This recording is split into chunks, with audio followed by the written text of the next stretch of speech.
नमस्कार मंडळी. ताजा फडफडीत पडवळ असा काय म्हणतास तुम्ही?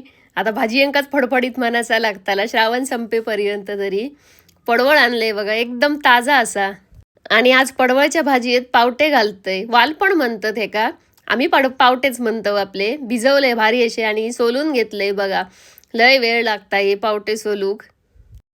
चला भाजी बनवून घेऊया. तेल गरम केले छान असा, थोडासा जिरा टाकले, एक कांदो बारीक चिरून टाकले, कांदो छान भाजलो. आता एक टोमॅटो टाकते, तो पण चिरून घेतले मस्त असो. आता हळद टाकले, मालवणी मसालोच टाकले ह्याच्यामध्ये, बाकी कसलोच नाही मसालो वापरू. आणि आता पडवळ टाकते बघा ह्याच्यात भारी असा. सगळाच पडवळ कापून घेतले, हे का काय पिळून गाळून काही एक घेऊक नाही, तसाच टाकले आणि मस्त असा ढवळून घेते. किंचित पाणी टाकले आणि एक वाफ काढून घेते.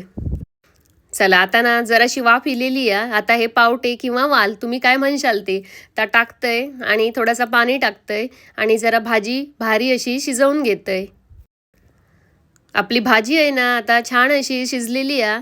भाजक्या वाटप असाया, म्हणजेच कांदो खोबरा आला लसूण भाजून घ्यायची, वाटप बनवून टाकायचा आणि ताच मिक्सरचा पाणी परत टाकले, त्याच्यात चवीनुसार मीठ घातलंय, कोकमा घातले, हय चिंच पण घातलास तरी चालतं आणि एक गुळाचं खडो टाकलंय.